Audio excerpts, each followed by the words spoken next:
So, Lloyd, what I'm going to do is, Lloyd's a little bit nervous, so I'm going to tell a story that makes me look like an idiot so that he feels fine, okay? That's what I'm going to do. So, I messed up already. you forgot his notes? He forgot his I've got my notes. notes. Yeah, there we are.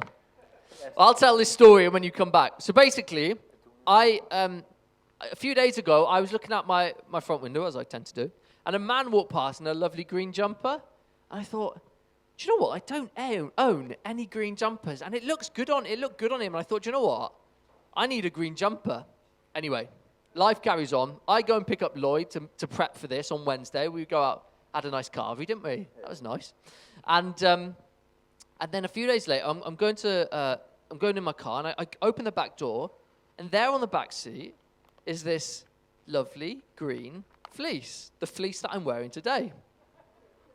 And I thought, and I don't know if this makes me sound stupid or full of faith, but for a moment, I went, Jesus, did you just give me a green jumper? For a moment, I truly believed, because I looked out of my window and liked a green jumper, God went, there you are, next 2XL, lovely. And then I realized it was Lloyd's, which is why it hangs off me like a bedsheet. And he gracefully gave it to me, didn't you? And then you came down the steps from your house this morning, and you saw me wearing it, and you had a nice sort of shake of your head, didn't you? Yeah, I didn't expect you to wear it to interview. Yeah. I wanted you to feel as comfortable as you could. I thought it was more of a house thing. No. So that's me being a little bit silly, but it's great to have sort of Lloyd here. Mate, just take a breath. We're going to hear in the story that it's mad that he's a bit nervous to sit and talk through a microphone with me, but because you've been in some big places with a lot of attention on you, but we're going to get through it. So before we do, let's just introduce yourself, your name, where you live right now, and maybe how old you are on the team and the football team you support. Because I want you to have to say it publicly in front of people. The best team, you mean, Liverpool? Where were you born? What part of Liverpool are you from? Right, exactly. Anyway. So how old are you? Where are you living right now? 32, living in Rhondda. Can you tell? Rhondda. Someone has to, didn't they? That's it, basically. So, we're just going to dive in. Is the sound okay? It's a little bit echoey, isn't it? That's fine. We'll just keep going. We'll figure it out. Yeah. So basically, first of all, why don't you tell me a little bit about how you grew up, your background, sort of what you were like as a younger man, still quite a young man, but a younger man, and sort of the early years of your life. Starting from a child, like really young? Or? Yeah, it's child, teenager. Yeah. What sort of things that framed your life? Interests? I come from a massive sporting background, obsessed with sports to the point where I couldn't get enough of it. It's all I ever done. And I sort of had the ability to turn my hand to anything sports-wise. It didn't matter if it was football, rugby, boxing, anything. Just sort of had the ability to do it. But I didn't grow up in... just sort of... Oh dear. Better? We'll try it. If not, I'll give you this. Where was I? Yeah, I didn't grow up in any Christian background or anything like that. My family was never sort of spiritual. Just a pure secular lifestyle. So I knew nothing of Jesus. I knew nothing of God. But at the age of 30, it was sort of when I was really young, I started karate. I went on, gained a black belt in that. Then I sort of... Use that. Yeah. Use that, yeah. Is that on? Yeah. Yeah, I can tell I'm not used to this, can't I? No, sporting background. Played, started with karate, gained a black belt, and then sort of deviated from that, went into rugby, where I sort of reached a decent level. I was playing like Cardiff Blues and stuff, and then from there, sort of transitioned into fighting.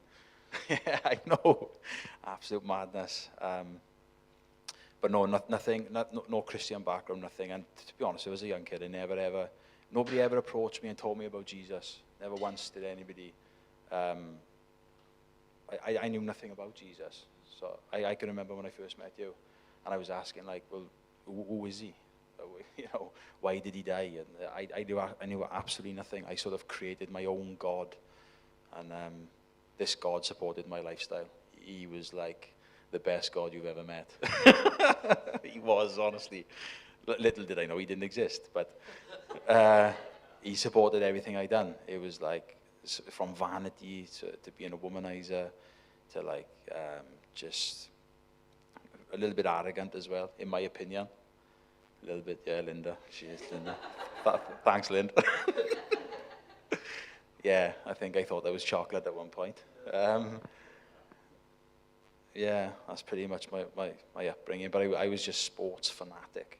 Nothing else mattered in my life. My identity was in what I was doing, like sports, rugby, and then became fighting, which I actually became obsessed with.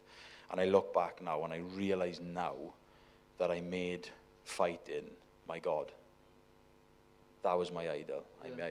I now I understand that. I didn't at the time. So.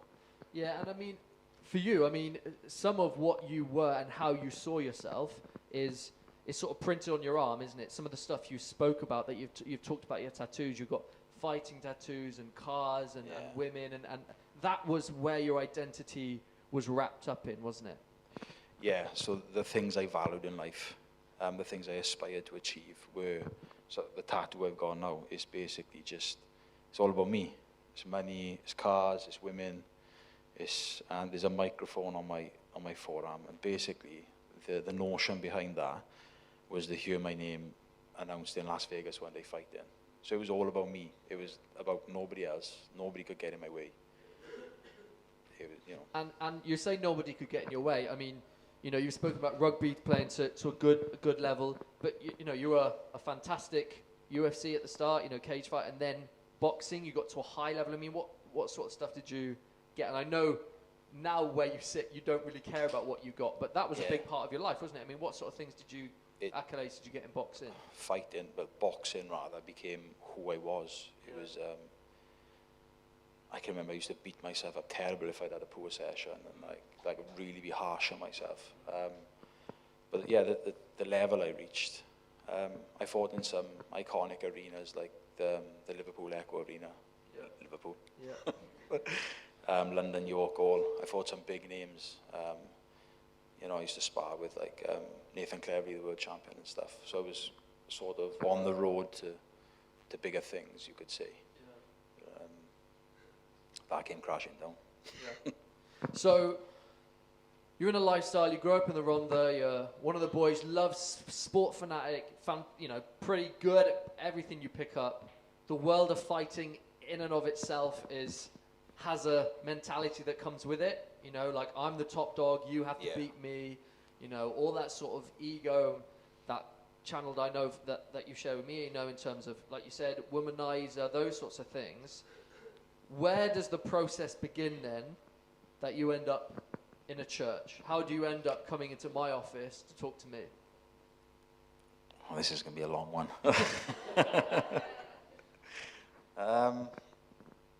Okay, so essentially this is when things really started to go downhill. I honestly thought I was going to be a world champion.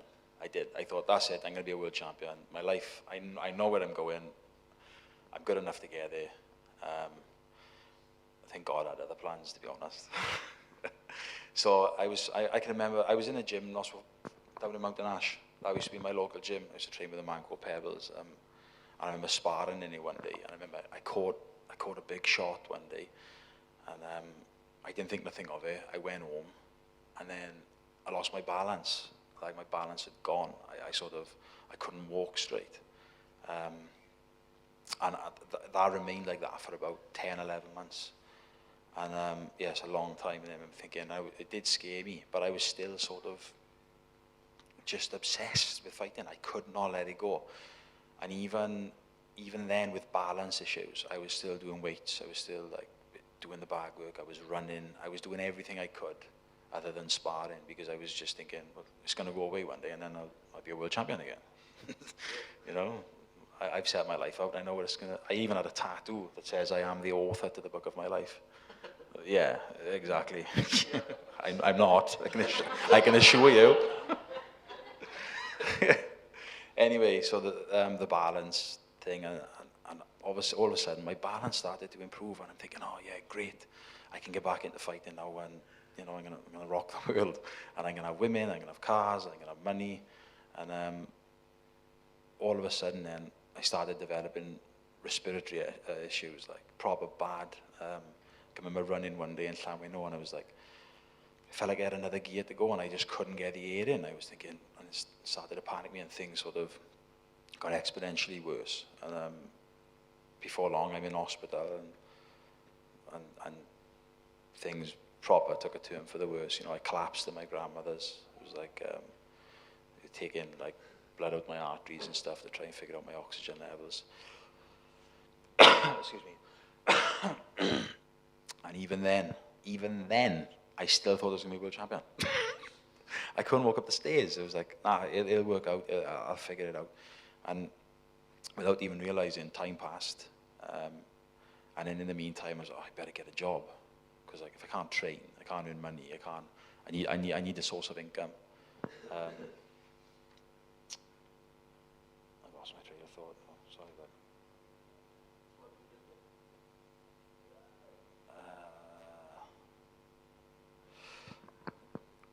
What was the other one?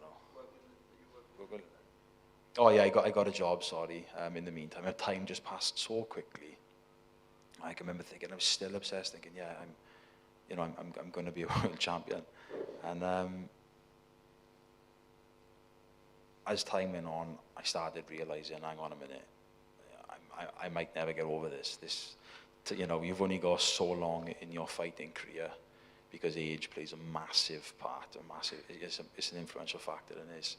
The older you get, the slower your reactions, you can't train like you used to. So you've got that window, and if you miss that window, then it's game over. And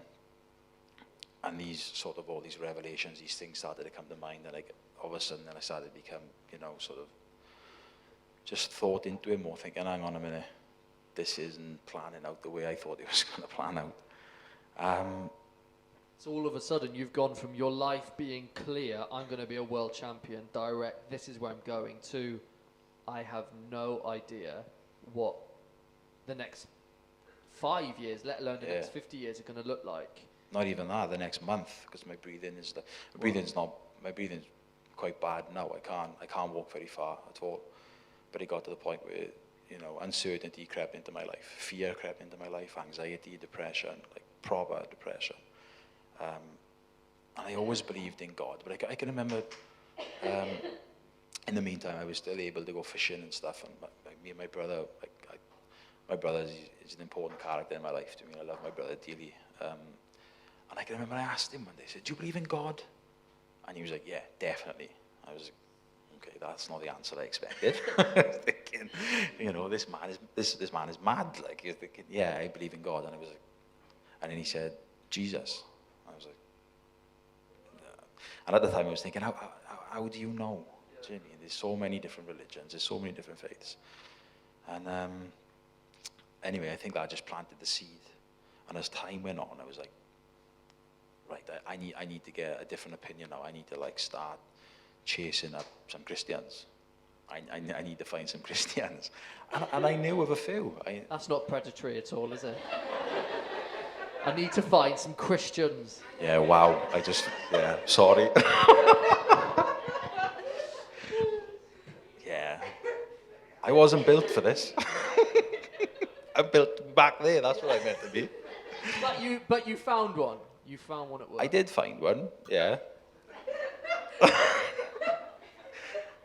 It's only when you say it you realise how bad it sounds, isn't it? Thinking, wow, what am I saying? No, anyway, so first of all, I knew obviously local Christians in the Rhondda, like Chris Jones, Harry Allen. There was a boy who used to live next door to me. I think his name's James Piper, I think. He's a magician, I think. He's on Britain's Got Talent. Oh, yeah. But yeah, well, he used to live next door. Well, his parents used to live next door to me. So I was like, oh, there's all these people that are Christians. I just asked one of them. You would think I'd be able to get hold of one of them. I couldn't get hold of one of them for love nor money. I'm thinking, what's going on? I think I'm just not meant to find out. Anyway, as time went on, I was in work, and then all of a sudden, sorry, Lind. Linda walked in, and along came Linda. And I was like, I'm thinking, I said to Linda, Lind, do you mind if I pick your brains a bit? And obviously, I was meant to finish at like 5 o'clock. I think I was still there an hour and a half later. I just totally interrogated her. I felt sorry for her by the end. Well, let me just tell you the backstory to this, because 2 weeks before, in one of our home groups, we were talking about sharing our faith and getting opportunities to share our faith. And Linda sits next to me and goes, I've never shared my faith, and I'd quite like to. And I said, we can only pray. Who knows what's going to happen? We can only pray about sharing your faith. So we pray, and I get a call from her the next week. Sam, I've had this boy from work drilling me about faith for an hour and a half. I was like, what? Yeah. So she said, I got to the end, and the only thing I said was, listen, I've got a pastor, here's his number, and handed him off to me. So anyway, carry on. No, that's true. Yeah, it's exactly what happened. I just literally drilled her for about an hour and a half. And I left there feeling quite bad. I remember thinking, I've given her a proper go in with there. And then she gave me your number. And I can remember thinking, what am I doing? What am I doing? Do you know what I mean? And I got to be honest. There's no point me being up here if I'm not going to be honest. I can remember thinking, like, and I'm a Christian now. I can't believe I'm saying this. I can remember thinking when I was younger, Christians are people who go to church because they've got nowhere else to go. They don't fit in. They need to bother with each other. And they're absolutely nuts. You're not wrong. Honestly. He's not. No, I'm not wrong. I won now. So, but I can remember thinking, these people are deluded. What do they want? Again, I'll never be one of them. Here I sit, preaching about, telling how I'm one now. It's like, but no, I can remember that. And then I can remember having your number and thinking, right, okay, I'll go meet with Sam now. And I for some reason, I pulled up outside. I remember thinking, he's gonna come out today with like one of these collar things on now. I'm thinking, here we go. And then he came out in a pair of jeans, like an Adidas top. I remember thinking, who's that? That's not the pastor, no way. It was love at first sight, wasn't it, Lloyd? It was, yeah. But yeah, it was a bond that can't be broken. Yeah, as you sit there in my jumper. Anyway, came in, had a chat. You told me a bit about Jesus and stuff. And I think I was so unwell at the time. And I was so afraid. I was petrified of my future.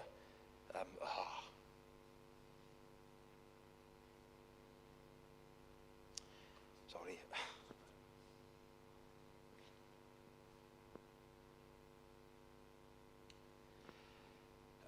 Yeah, I was so afraid of my future. I remember thinking, I just need something to grasp, something to, to give me hope. Like, anyway, time passed, and then I ended up in church.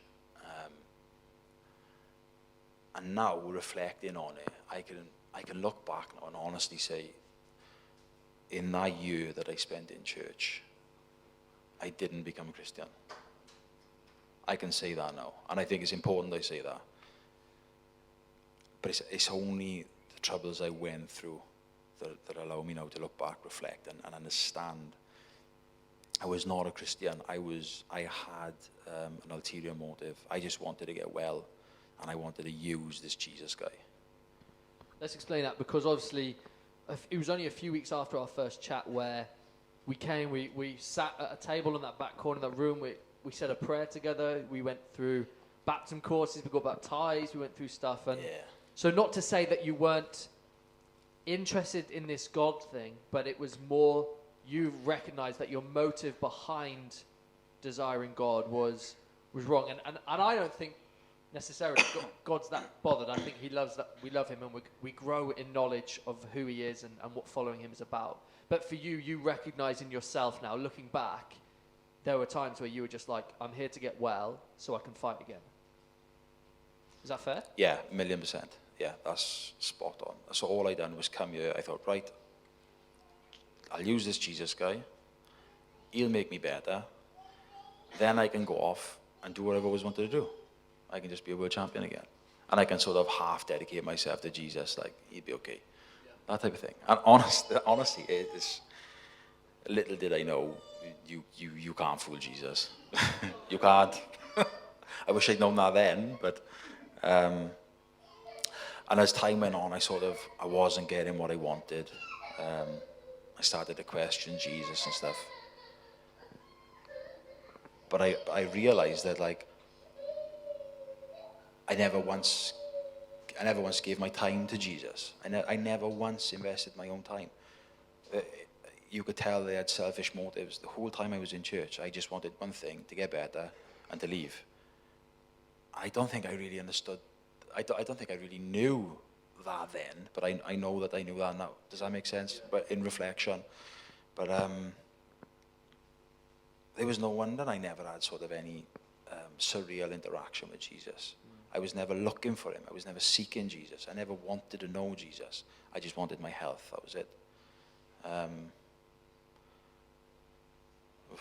Yeah. Don't sound great. That's that. But thank you for being so honest, because sometimes we can just go through life and go like, yeah, I go to church, it's a nice place to go and that. But sometimes we need to take a hard look at ourselves and go, what am I here for? Do I understand what knowing God and following God is about? Like Jesus says, take up your cross daily. Like this is a life of dying to your old life, of sacrifice. And so you get to that place, you've obviously been with the church a little bit. We were laughing on the way down, weren't we? The first time he walked in the door, he hated physical contact. Like, hated it. Yeah, like, I went to, like, pat his arm, go, all right, mate. And he was, like in a boxing stance. Like, he was like this. Like, ducking and weaving. I was like, you all right? I thought he had PTSD or something. I was like, what's going on? Like, and but it was just so funny. And then you said about 6 months later, you went to try and hug one of your mates from the Ronda. And he was looking at you like, what that are you doing? didn't go well. That did not go well. I can remember the first time I walked in, like Sam was trying to touch me, and I was like, what are you doing? I was like, step back. And then... This was pre-COVID, by the way. I was just... Yeah. And then all of a sudden, it started to rub off on me. And then one of my mates who, like, lives a secular lifestyle, I went to give him a touch, and he was like, what are you doing? I was like, I said, I don't know, I'm sorry. I don't know. He said, I don't know if it's Jesus or it's Sam. Either way, it's someone, but... Is that him, or was it Jesus? So that's awesome. So you go through that process, and all of a sudden, COVID hits. Your health and your respiratory health has been bad the whole time, and so obviously you are incredibly nervous. You stay in your house and you keep yourself away, because at that point your health and getting better was priority number one. Yeah. And so talk me through COVID, because I know bits of it, but I think it'll be really helpful because other people will have had similar experiences. But share some of the stuff that happened through COVID, and your process with God and your process in yourself. Like, what was going on? Yeah, I apologize if this is all over the place and it's a mess. I do. So obviously COVID struck. I was like I was on the cusp of leaving church, I think. But then that sort of solidified what I was going to do for me. I was like, right, I'm done with this nonsense. And that's what it was. And I went from sort of, I wouldn't say accepting Jesus, because I never did. I went from sort of entertaining the thought of Jesus to blaspheming, to slating Jesus, to like, and I give Linda some hard times in work then. I did, Linda, I'm sorry, honestly. I can remember being in work and I was like, and Liz as well, Liz was it, and I remember like sort of questioning and challenging them, thinking like, what are you believing in that for? I said, all the nonsense, like, I mean, I'm sitting back here today, I can't believe this. But COVID struck, and then I was in my house, and obviously with my respiratory issues, I was sort of vulnerable and high risk, and we knew nothing of the virus then, so I had to take like extra cautions and stuff. But I didn't realize I was isolated, and things really got bad. This is when things they got dark. But I spent a lot of my time I returned to like sexual immorality. I mean, just sleeping with women. I just didn't care. I can remember like I was having sort of ideas of retaliation as well, sort of like people who had upset me in the past, and I remember thinking like, well, there's no God, I can do what I want. I'm thinking if somebody's hurt me, I'm going to find a way to hurt you, like, and these thoughts started creeping back into my mind, and without realizing, I was just on a slippery slope, and I was becoming difficult with my friends, I was becoming difficult with my family, and I can remember just absolutely slating God. I was telling everyone I didn't believe in him, but I was arguing with him daily. Yeah, work that one out. Every day I'd argue with him. I'm thinking, I don't believe in you. I'm talking to him. And but obviously, I lost a lot in this process. I lost, I had 2 dogs. I love my dogs dearly. I had to give them up because I couldn't walk them anymore. I lost my job. I've had to move back with my parents. I've lost my house. I lost obviously my boxing career, and I don't drive anymore either because I'm too light-headed to drive. So, in one sense, you could say I lost the ability to drive as well. But things just kept going from bad to worse. And then I started going down the rabbit hole of like trying to disprove Christianity to, I suppose I could have my own account of things when people challenged me then, or why was you a Christian and why did you leave, do you mean? So I could sort of say, I figured out it was a load of nonsense. Like, I even went down the route of like Zoroastrianism, and I was like studying the Egyptians, Akhenaten, Tutankhamun. I went all that, like, just so I could disprove Christianity. And well, essentially the revelation was they're false gods. That's what I discovered. Do you know what I mean? I know, bonkers, isn't it? Anyway, as time went on, I still didn't return to Christ. I was like, even though I was realizing these other gods were false gods, and there was too many discrepancies in the faith. It was like, no, there's too many mistakes in this. It doesn't make sense. And as time went on, I was back living with my mother, and this is when things got really bad then, probably about 5 months ago. I just wanted to die. I didn't want to live anymore. I was like,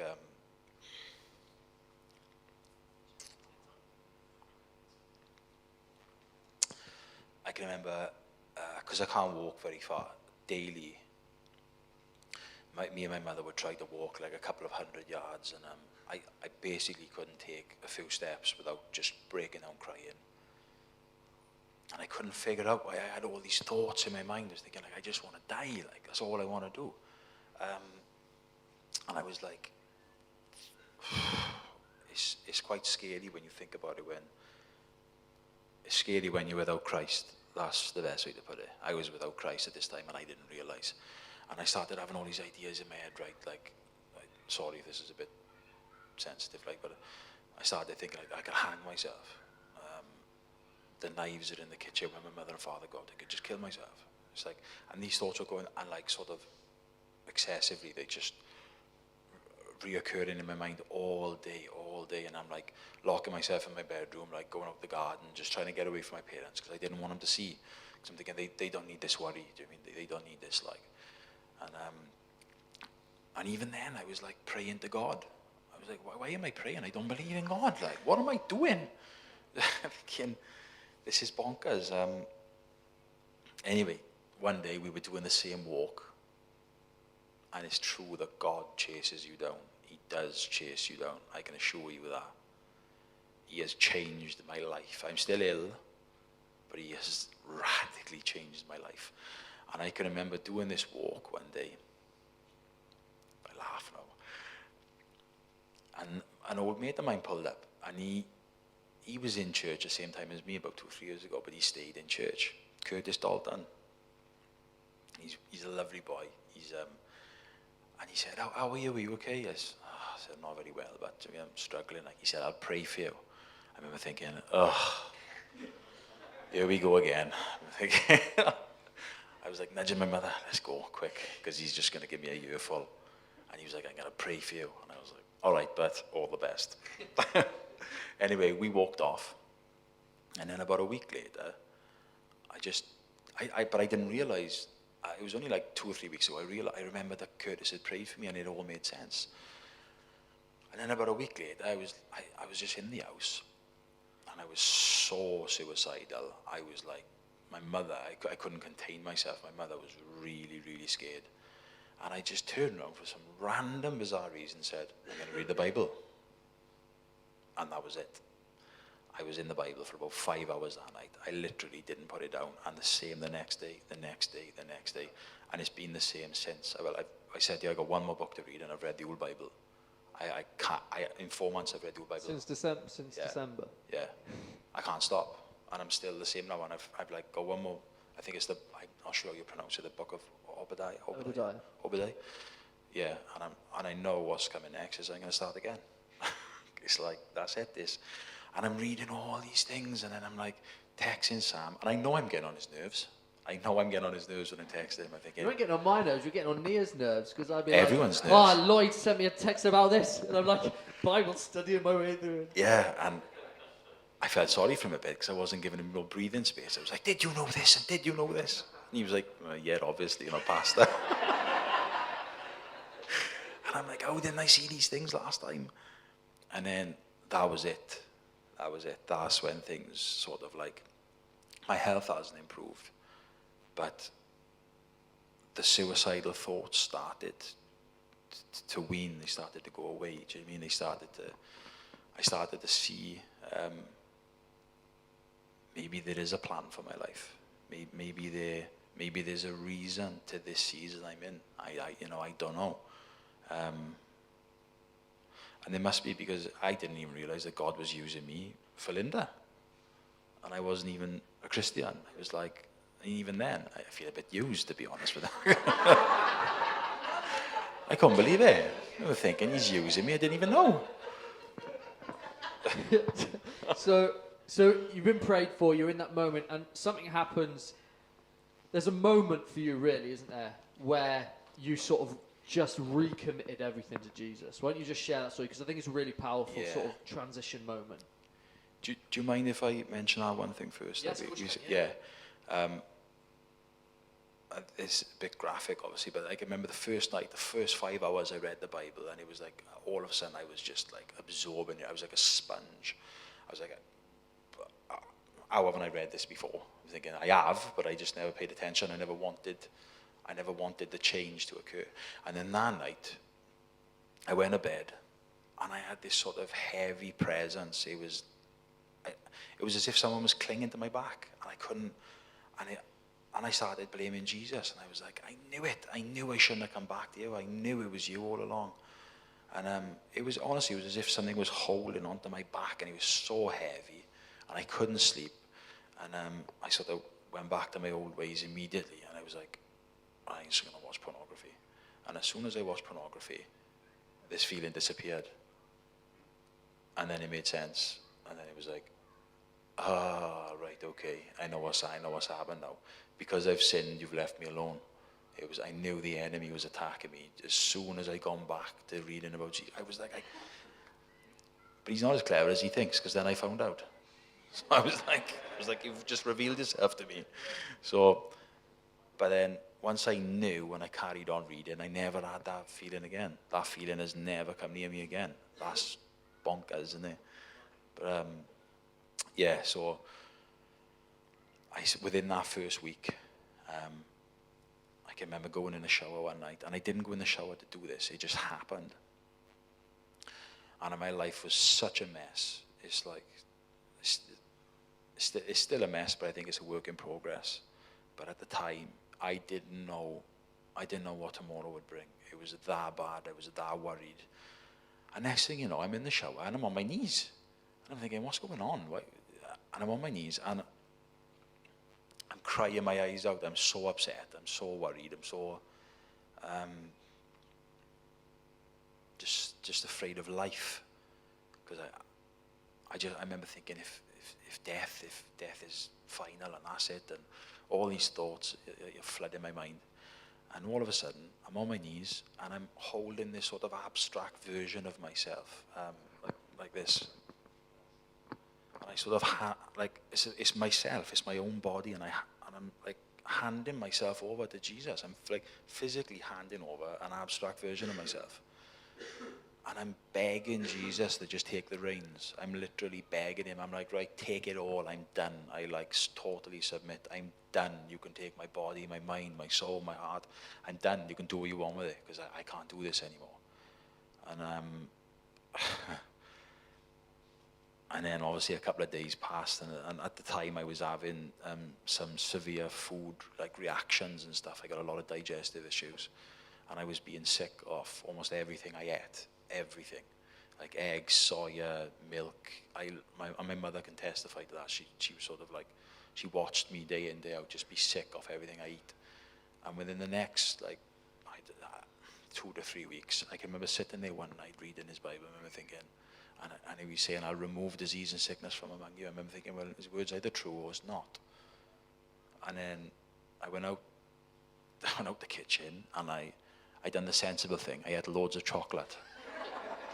Yeah, I didn't start with a glass of milk. I ate everything. And I wasn't sick. And then I ate something with soya in it, and I wasn't sick. And then eggs, and I can remember breaking down crying, when I phoned her, and I was like, I can't believe this is happening. I was like, I've just had a taste of God's grace. He's sort of put his hand on me and said, like, I haven't healed you, but this is just a taste of what I can do because you finally sort of give yourself over to me. And I haven't been sick since that day of anything I eat. Which I'm not healed, but the symptoms of the sickness have gone. And it's only since I dropped on my knees in the shower and gave my life to Jesus. Like, that's when I really gave my life to Jesus. That's when I sort of said, I'm yours. Like, I don't want nothing more to do with this sort of earthly life, or I don't want to live it without you. Yeah. That's amazing, isn't it, guys? I mean, what a testimony. It just reminds me of the scripture, present yourselves as a living sacrifice. That's what you've done. So, long story with loads of ups and downs, some really dark downs. I forgot to mention as well. Go on. But when I read the Bible that night, I didn't read the Bible for sort of salvation. I read the Bible to die. I came back to die with Jesus. I was convinced I was going to die, whether it's me killing myself or sort of natural causes, my breathing gets so bad. I literally came back, so I was like, I'm going to die. So I might as well die with Jesus. But then I'm still here. Jesus had other plans, I think. I mean, he eased my sort of sickness. And yeah. Amazing. So, you go through all of that, and now you're here. You're back in the same church you were in the same seats that you used to sit in, but life is different now. Your understanding is different now. Your faith is different now.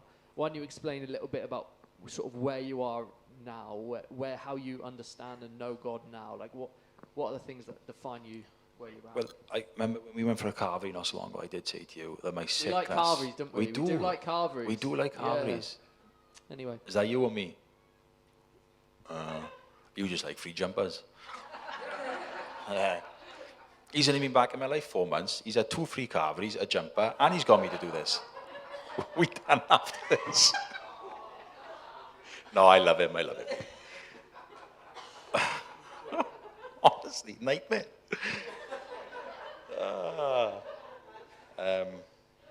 Sorry, but what was the question? Where are you at with God Where right am I at now? right now? Coming back, where are you? Yeah, some surreal things have happened. It's like absolutely mind-blowing. The first one, I was reading the Bible, and I think it was Deuteronomy or Leviticus. It was one of those, and he was talking about giants. And at the time, I was like, really? This is how my prayer went. My prayer went, really? Like, giants? Oh, come on, have a day off. That's how my prayer went. And it was like, that night, I went to bed, I had a dream, right? And you could say this is a coincidence. And I was, in my dream, I was having road rage, and I was chasing this guy, right? And he finally pulled over, and I was like, this guy's having it. And he got out of the car, and he was normal, and then he just went, and he went about 80 foot in the air, this guy did. And I was like, oh, that's just a coincidence. I've been reading about giants. I'm going to have that type of dream. So the next night, I went to bed, obviously. I woke up in the morning, and I had this one word in my head, Nimrod. And I'd never read this word in my life. I didn't know what it was. I was like, well, it's quite embarrassing, isn't it? Say it. I got to say it, haven't Yeah. I thought it was a plumbing company.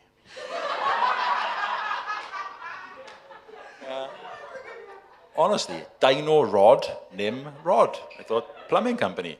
So the first thing I done was Google it. I was like, why am I thinking about a plumbing company? Yeah, I know. I got to live with me daily, you can imagine, can't I? I'm thinking, Nimrod, why am I thinking about a plumbing company at 7 in the morning? So I Googled it, and then he was like, he's the first mighty man before God, and blah, and then I sort of still didn't understand. And the more I researched it, not only did God answer my prayer about giants being real, his response was biblically aligned. He took me back to the origins of giants, the Nephilim, how they were created. And that, I was like, I couldn't believe it. I was like, God is so real.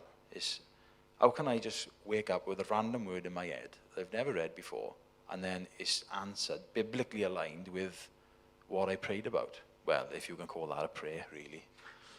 But that blew my mind. It was just God revealed himself to me in one word, just one word. And then it was like, right, I know I've got the right God. I know Jesus Christ is the truth. I know he's the light, and I know he's the way. And that was it. Time went on. A friend of mine, he's a really good friend. He's a lovely, lovely bloke. He's having a lot of trouble at the moment with his health as well. And but I told him I had another dream, man. And it was like this. I had a dream about my mate that he was in the bathroom and he was sick and he was like in so much pain and he's hanging on to the sink, and he's crying. He's in so much pain. And when I woke up, I thought, what a random dream to have. I'm thinking this. I texted him and I started with the usual, "You're going to think I'm nuts." I had to say that because I remember thinking, otherwise he thinks I'm dreaming of him. That's not going to go down well. And I explained to him what had happened, and he turned around and he said, "That's crazy." He said, "That's exactly what happened last night." So I'd had a dream about my mate being ill in the bathroom, and he confirmed everything. That's exactly what. So God was letting me know that my mate was in pain, and he just needed a chat, and he needed somebody to check up on him. And I couldn't believe all these things were happening, and they've only been happening since I was seeking Jesus. I didn't just like sort of call on his name. I was looking for him, and it's some of the there's other things that have happened, but I don't want to say anything because they sort of are materialized, or it may be, No, of course. So you've experienced God in a new way in terms of him pouring out gifts, prophecy, gifts of wisdom, stuff like that. But also, you're not healed. You're not 100% better. You're not a perfect person. So how are you dealing with and how are you responding to God in that moment, in the midst of still feeling sick, still, can't drive, that sort of stuff? How do you face God with that? I think I'm uncertain about my future holds. I really don't know. Is it scary? Yeah, it is.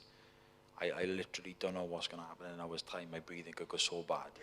But the fact that God has revealed himself to me gives me so much comfort. I think to myself, do you know what? If it's my time, I'm not running from it. I'm done with running.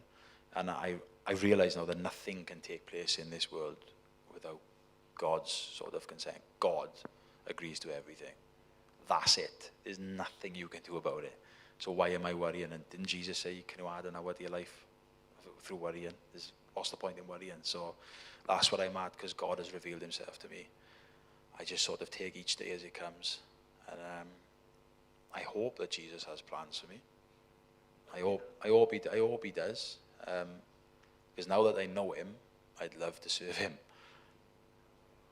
The thought of serving him before was like, oh, really? I got plans. I was like, maybe I can fit you in on a weekend. But now it's like, he's at the center of everything I do. I wake up, the first thing I find myself doing is praying. I go to bed and praying. I'm praying in the day. I'm walking around praying. If people could hear what I'm doing in my mind, my mates would think I'm nuts, honestly. But no, he's changed my life drastically, just with hope, with faith, just with knowing that I haven't got to be in control all the time, knowing that God, the night I asked Jesus to take the reins, he literally did. And it's just like, it makes me cry sometimes, because I cried on the phone to you tonight. I didn't realize how forgiving he was, and I've had just a taste of his grace, and it was enough to that was it. That was it. I was done. And I can't turn away now. I can't. Because I know he's real. And it's like, I'm done. It's like, it's impossible for me to turn away from Jesus now. I think that's what I've loved about seeing you come back, because it's fair to say, I mean, we didn't text for nearly 2 years, probably a year and a half at least. Yeah, I in that didn't want time, anyone to have my number, did I? You separate yourself. I know you're pulled away, Yeah. and in that dark place. And I tried to check him, and so for me, seeing the transition, I've seen you 2 years apart, and to see the beauty and the honesty of where you're at now, the honesty of going, I don't know what my future holds. Cheesy line coming up, but I know who holds my future. I don't know how I'm going to be in a week, a month's time, but I just want to serve. Like, there's such a humility about your faith. That's not even, I know all this stuff, and I've read all this stuff, and like, it's not about you. You're just incredibly sacrificed and humbled and lowered before Jesus. And I think coming back from, back to those tattoos where everything was about your name being spoken and you having fame, I think, like, where do you find your identity? Because you've lived, 20 odd years of your life wanting it to be about you. Now you're a few months into it going, this ain't about me at all. Like, where do you find your identity now? In Christ. That's it. There's Jesus as he's not only come into my life, he's changed my perspective of everything. So, like, even though I know I'm ill, and I know to the everyday person who walks around doesn't believe in God, this wouldn't make sense. I know it sounds crazy, but he's changed my perspective on everything. I know I used to be like obsessed with fighting, like I just wanted to get better to return. Now I don't want to fight. I literally don't want to fight anymore. If I got better tonight, I'd be like, I don't fancy that. he's radically changed it. I just don't want it. I don't desire it. I don't want it. I just want to be friends with everyone. And it's like, this is the guy that I was difficult with a lot of people. I mean, I worked the doors for 9 years. I created a lot of enemies. I was a doorman for 9 years. And the past couple of weeks, I found myself apologizing to so many people. Including Linda. I spoke to Linda terribly one day in work. And there's several other people as well. It was Christ, like, changing my heart. I was like, and not just, I know the enemy's winning. If there's hostility between me and someone else, there's only one winner there. I mean, so, and I thought to myself, gain some humility, and apologize. And that's what I've done. I've apologized to, I'd say, about 4 or 5 people that I've upset in the past. And he's also changed my outlook on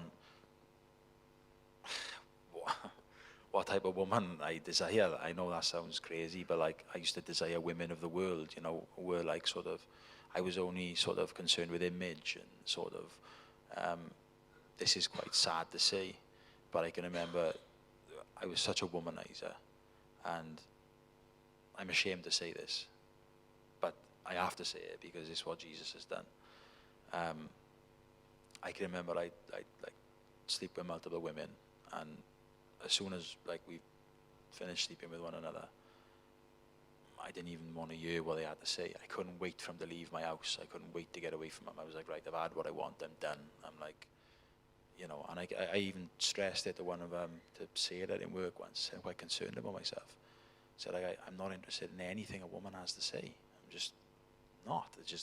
It was like putting on a t-shirt for me every single day. That's what sex was like. It meant nothing. It was just physical. There was no sort of emotional attachment there.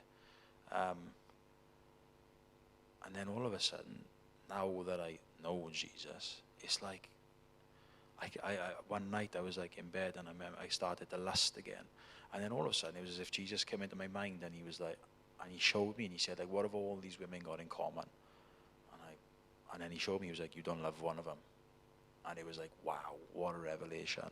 And now I look at women who live for the world, and I don't desire it at all. Not one bit of me. I desire a woman with like good morals, who lives for God, who's like, it's totally changed. And I can't believe I'm saying that, to be honest with you. I can't. If you had told me this 6-7 months ago, I would have said, you're dreaming. But yeah, that's where I'm at. Jesus is, he's not only sort of, restored or reconciled friendship for me. He's also shown me the value of a woman, of what a woman really is. So, and that's nice, because I was concerned at the time, thinking, I'm just going to be on my own. I'll have a lurcher and I live in the woods. Mate, thank you so much. I'm going to ask you just one final question. But I think everyone would agree that this has just been such a helpful morning, such an honest and open morning where we recognize that we're all just people. We all struggle with different things. We all have those thoughts. We all question God. But we all have to live in that. I called it the Holy Saturday with you last week. I know Pete Gregg talks a lot about this. We look back and we know he died on the cross for us. We look forward and we know he's alive. But we live in this day where our prayers aren't just answered, and we aren't fine, and we still get hurt, and we still don't get the answers we want. And you're a living testimony of what it looks like to just serve Jesus, to trust Jesus, to live faithfully in that moment. So my last thing for you would be, if there's someone in this room right now doubting, if there's someone questioning, if there's someone going through some stuff, what would you say to anyone? How would you encourage them? What would you share with them about what you've been through and where you are now for living with Jesus? I think Jesus is never going to force himself upon you. I've learned that. If you truly want Jesus to engage with you, you have to seek him. He gave us free will. He's never ever going to impose himself on you. And I learned that when I truly looked for Jesus, he did reveal himself to me. And then you will find hope, you will find faith. And then you'll understand that you're not in control of your own destiny. You do not write your own story. And we discussed that, didn't we? We said, like, my sickness helps me understand that there is a God. And I know that sounds bizarre, because if I was in control of my life, I would not have written it this way. I can assure you that. I would have had millions of pounds probably, and I would have been living in Las Vegas, I don't know.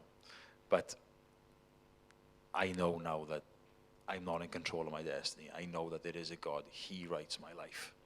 And if you truly look for Jesus, he will reveal himself to you. I promise you. He done it for me, he'll do it for, if he done it for me, he'll do it for anybody. So, guys, we thank you, Lloyd. Thank Lloyd for just sharing his story with us.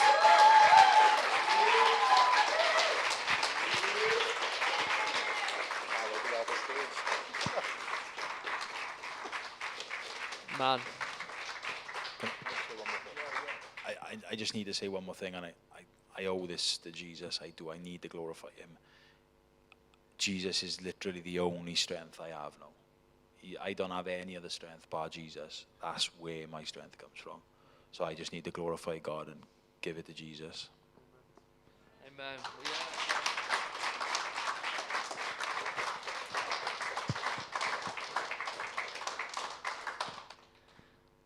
What a great morning, eh? Fantastic. Look, just thank you so much for your honesty, your openness. You know, sometimes we think our story means nothing. It's just me. I'm just going through it on my own. I think the biggest lie the enemy will tell us is that you're the only one going through this. You're the only one that feels these things. You're the only one that thinks these things. And the reality that will be so helpful for so many different reasons, for so many different people. So I just encourage you, like, Jesus wanted to speak to you today. This isn't just me and Lloyd having a chat. We can do that anytime. Jesus wants to reassure you. He wants to strengthen you. He wants to call you back to himself. And we just wanted to give that space, really. And I just thank you for what you've shared. It's just been such a fantastic morning about humility and honesty with God and true following Jesus. We live in an age where everything's about getting stuff for ourselves. But we follow a God that wants to give us the world, but we give our souls, we give our hearts, we give our lives to him because he first died on that cross for us. And so I just want to thank you. I just want to give an opportunity for anyone maybe in this room that doesn't know Jesus, or in fact feels like, do you know what, maybe I'm like that Lloyd from 3 years ago. Maybe I feel like I'm here for a reason. I'm just here so God can give me the money I want, or the life I want, or the partner I want. Maybe it's time just to kneel down and hand yourself over back to Jesus. To sacrifice yourself again and say, God, this isn't about me anymore. I've made it about me. I've made it about my life and my desires. Let's just close our eyes, because this is a time for us and Jesus. I'm just going to ask you if that's you. In fact, you know what? Not if that's you. Every single person in this place. Let's hold our hands out as if we are laying our life down again. Because it doesn't matter if you feel like you've slipped back or let go of God. This is for every single one of us to take up our cross daily and follow him. And so, Father, throughout every single person in this place, if we have believed in you, Jesus, we hand ourselves back to you again. We say, God, our lives are not in our own control. We are not the author of our own fate. Jesus, would you take our lives? Would you take the reins? Jesus, whatever you have for us, we trust you. Whatever you lead us into, we know that you give us the strength to get through with you. Whatever we're walking through right now that we just want to stop, Lord Jesus, would you be an anchor for our souls? Would you hold us firm when the waves seem too much? Father, would you humble us again under your mighty hand, that at the right time you would exalt us?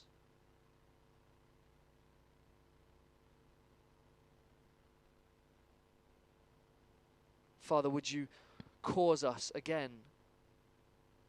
Maybe some of us have grown dry in our lives. Maybe we've stopped really seeking God, just as Lloyd said at the end there. Father, would we have such a desire to know you? Would we have a desire to read your word, to spend time in prayer, to be part of the body of Christ, to take our place? Help us, God. Guide us and strengthen us.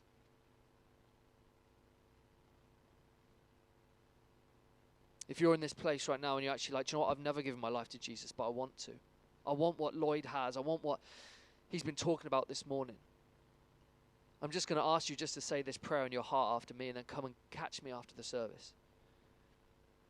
Just say this prayer in your own heart after me. Jesus, I'm so sorry for my sin. I'm so sorry that I've lived a life away from you. But I thank you that you died on the cross for me. I thank you that you took my sin, my shame and my guilt, and you gave me life. God, I believe that you rose Jesus from the dead. I believe that he lives again and that I have an eternity promised with you. I invite you now to come and live in my heart as my Saviour and my Lord. Amen. Amen. Guys, if you prayed that prayer at the end and you'd like to just come and chat with me, please do. I'd love to sort of chat a little bit more about that decision. But otherwise, should we give Lloyd one more round of applause?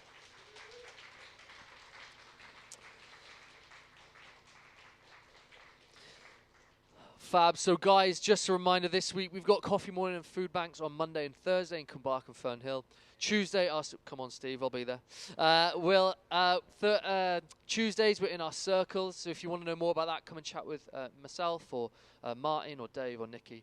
And then next Sunday we'll be starting a new series, Drifting with Simon. Sound good? Thank you very much. Guys, if you want to come and speak to Lloyd, don't all bombard him. He's desperate to get off the stage. But if you want to, I'll stay close to him and I'll hold his hand and we can have a chat. But otherwise, yeah, I won't hold his hand. Thank you guys. Have a great week and we'll see you next Sunday.